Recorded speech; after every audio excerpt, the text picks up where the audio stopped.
I welcome you all back for today's class, my dear students. First unit நம்ம படிச்ச என்ன relations and functions இருக்கு இல்லையா, அதோட தொடர்புபடுத்தி தான் நம்ம படிக்க போகிறோம். ஃபஸ்ட்டு டெஃபினிஷன் என்ன சொல்லியிருக்காங்க பாருங்கள். A real valued sequence is a function defined on the set of all natural numbers and taking real values. அப்போ ஃபஸ்ட்டு செட்டில் இருக்கிற எல்லாமே வந்து ரியல் வேல்யூஸு, செகண்ட் செட்டில் இருக்கிற எல்லா ரியல் வேல்யூஸ் கூட அது போகுது அப்படின்றத பற்றி தான் இந்த டெஃபினிஷனில் சொல்லியிருக்காங்க. டெஃபினிஷன்ஸுங்களை மட்டும் அந்த டேர்ம் என்ன இருக்கோ அதை படிச்சுக்கோங்க.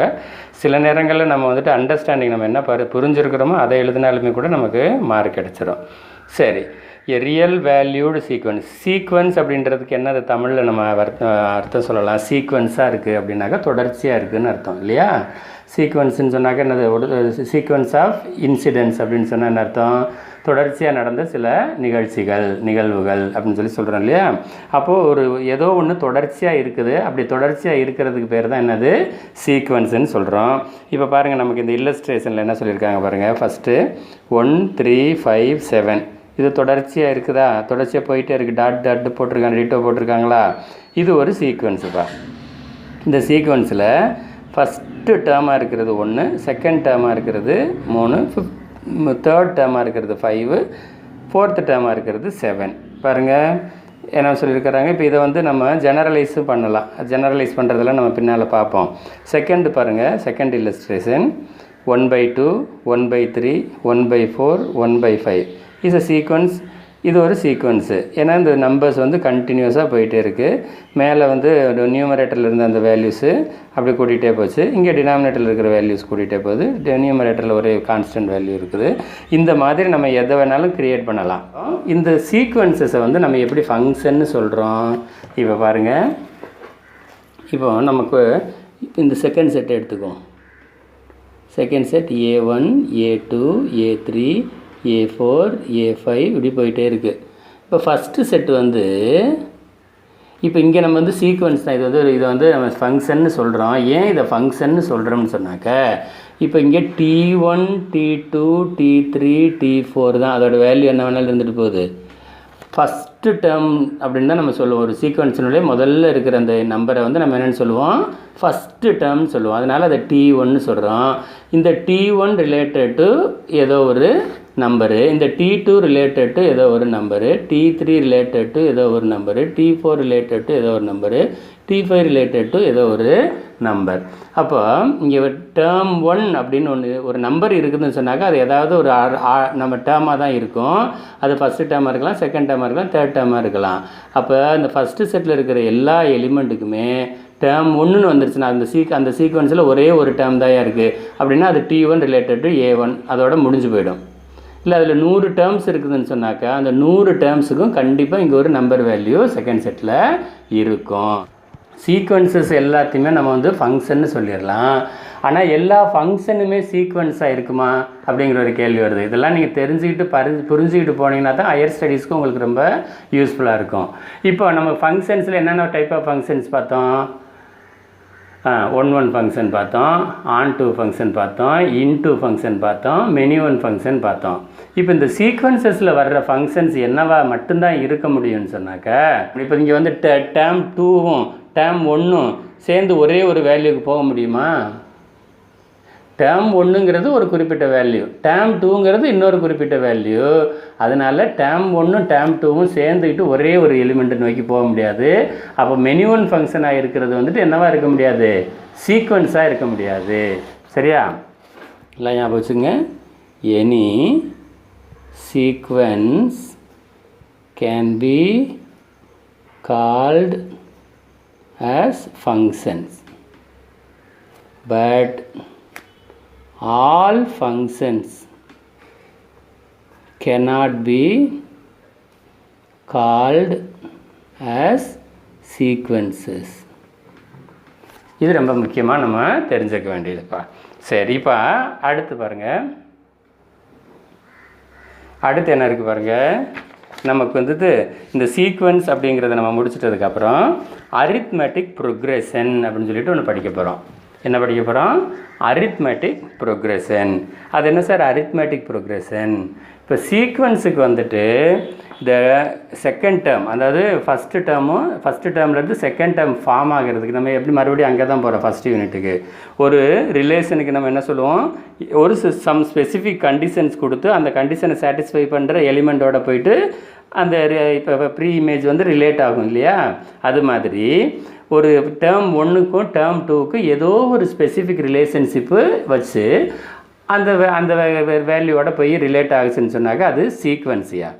சரி, இந்த அரித்மெட்டிக் ப்ரோக்ரெஷனுக்கு சீக்வன்ஸுக்கு என்ன வித்தியாசம்னு சொன்னாக்க, அந்த ஸ்பெசிஃபிக் கண்டிஷன் இருக்குது பார்த்தீங்களா, அந்த ஸ்பெசிஃபிக் கண்டிஷன்னால் கிடைக்கிற ஒரு வேல்யூ வந்து ஒரு கான்ஸ்டன்ட் வேல்யூவாக இருந்ததுன்னா, அந்த ஸ்பெசிஃபிக் கண்டிஷன்னால் கிடைக்கிற வேல்யூ வந்து ஒரு கான்ஸ்டன்ட் வேல்யூவாக இருந்ததுன்னா நாம் என்ன சொல்லலாம், அதை வந்து அரித்மெட்டிக் ப்ரோக்ரெஷன் சொல்லலாம். அந்த டெஃபினிஷனை பாருங்கள். Let a and b be real numbers, then the numbers of the form a, a plus d, a plus 2d, a plus 3d, a plus 4d is set to form arithmetic progression.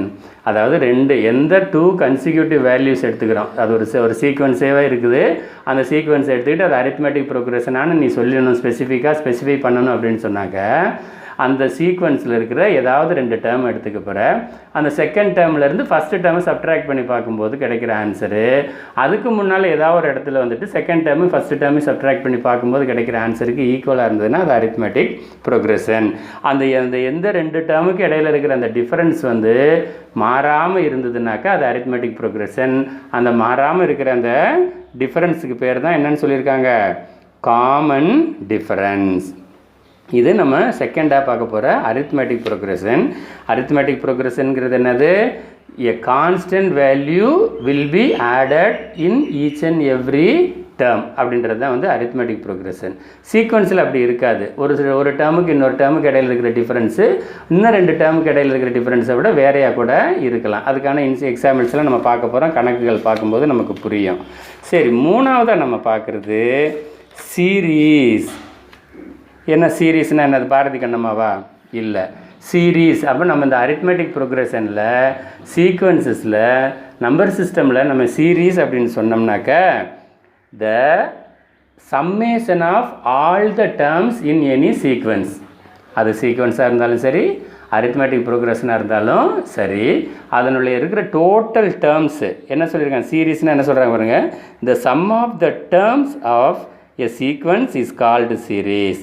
A1, A2, A3, A4 up to ANங்கிறது வந்து அதில் இருக்கிற ஒரு டேர்ம்னு சொன்னாக்க, அதனுடைய வேல்யூஸை பூரா total பண்ணி ஒரு ஃபைனல் ஆன்சராக கொடுத்தோம்னா அதுக்கு தான் பேர் என்னது, summation of that series, summation of that sequence.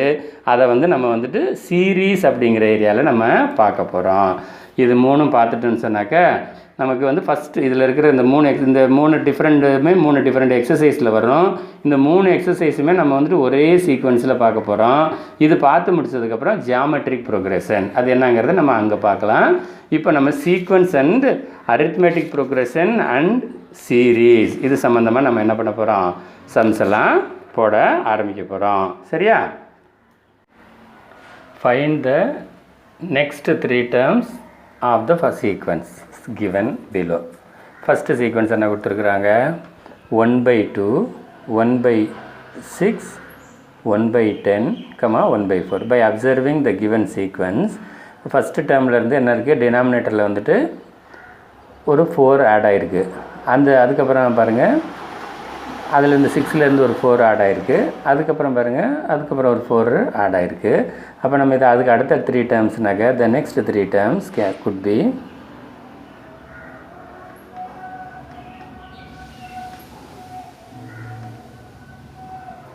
of 1/2, 1/6, 1/10, 1/14 could be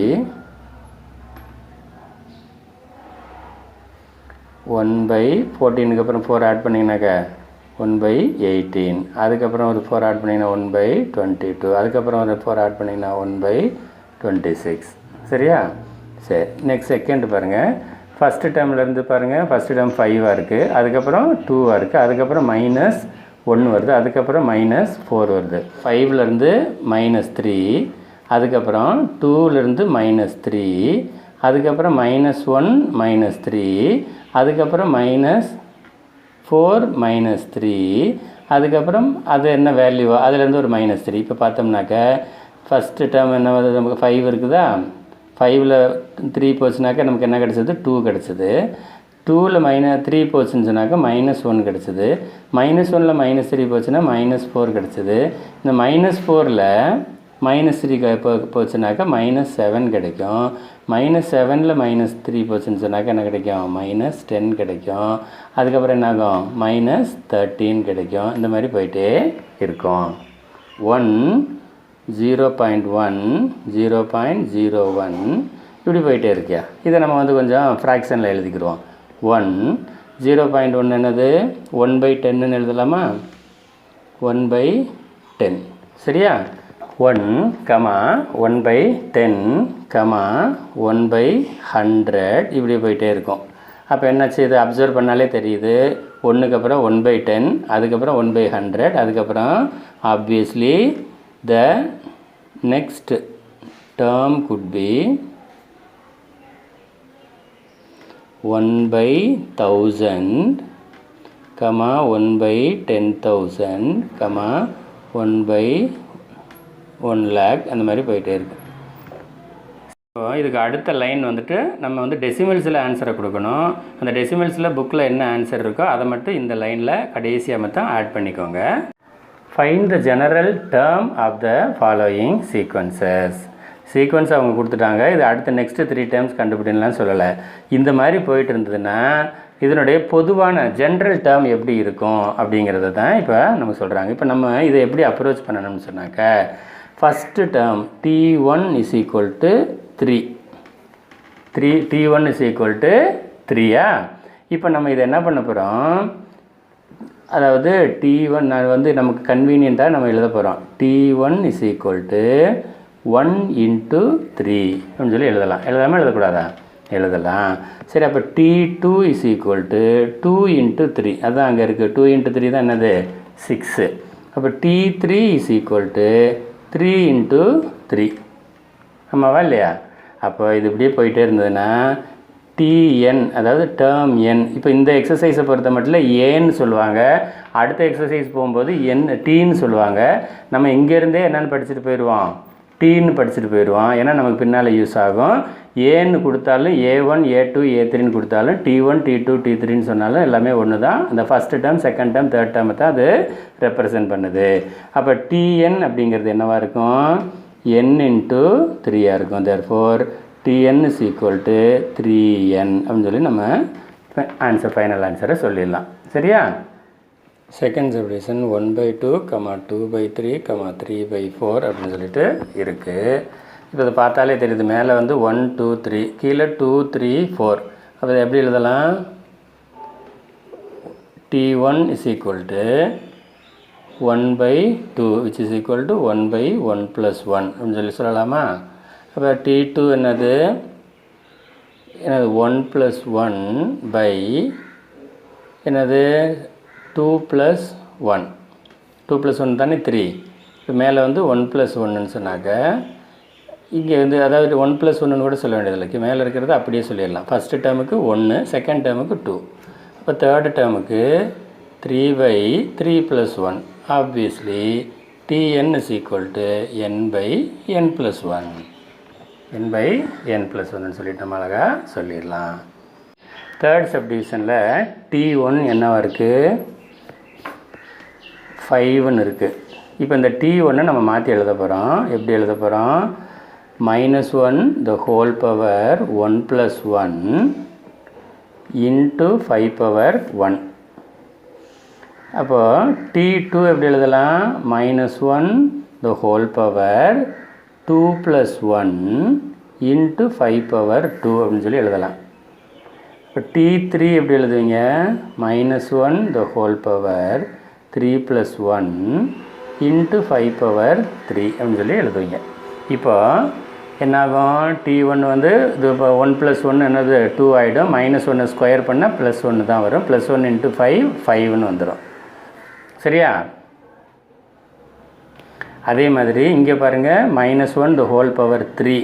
இது second term 2 + 1, third term 3 + 1, fourth term 4 + 1, fifth term 5 + 1. அப்போ nth டேர்ம் என்ன வரும்? Tn = -1 the whole power n + 1 into 5 power n. இது தேவையான answer for the third subdivision. சரியா? இன்றைக்கி இந்த மெத்தோட முடிச்சுக்கலாம். நாளைக்கு மிச்ச கணக்குகளை நம்ம பார்க்கலாம். எல்லாம் காப்பி பண்ணிக்கோங்க.